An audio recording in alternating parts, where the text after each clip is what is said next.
I think some of the best leaders in today's society are from the LGBT community. I think having lived experience as a marginalized community member really impacts how you approach trying to lead the charge on something that you care about deeply. Really, our hope is that the programs that we're bringing in are going to train the next generation of LGBT advocates to go out and do this work in their communities as they get older. I'm Francis Pickford. I've been on the board of the center for the last 3 years. 16 or 17 years ago, we were asked to be part of the inaugural group, the inaugural YPC. Over the years, the YPC has grown, and now they're at a place where they have more applicants than they can actually serve. And I feel like today they've certainly found their way. So I'm a recent transplant to San Diego. It's been wonderful for me to basically just walk in and have like-minded folks that I can be instant friends with. Usually about every other week, and we all get together for basically an 8-hour learning session that has an agenda of several speakers that come through, as well as social time amongst our own membership. I currently work for a nonprofit organization. I'm their government grants director, so heavily involved in fundraising and lots of writing, lots of talking. But I think the YPC is really helping me fine-tune some of those skills, not just related to fundraising, but related to leadership. Both Hillcrest Youth Center and the South Bay Youth Center try to implement different programs that really focus on leadership, civic engagement, advocacy, entrepreneurship. One of the things that we really heard a lot coming into this program were kids, they have issues with how their clothes represent them.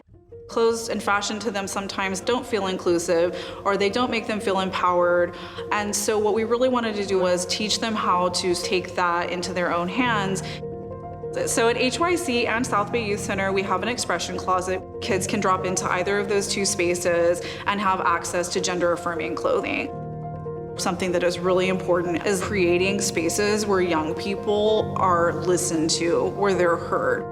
We are nurturing and cultivating LGBTQ youth who understand their rights. They understand how to speak up for themselves. They understand how to be active participants in their community.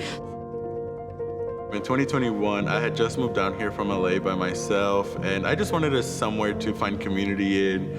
And I found South Bay Youth Center through a simple Google search, and it just was love at first sight. It was a place that I just went in and was like, wow. The program was great. It was mentoring one-on-one people from all different types of industries.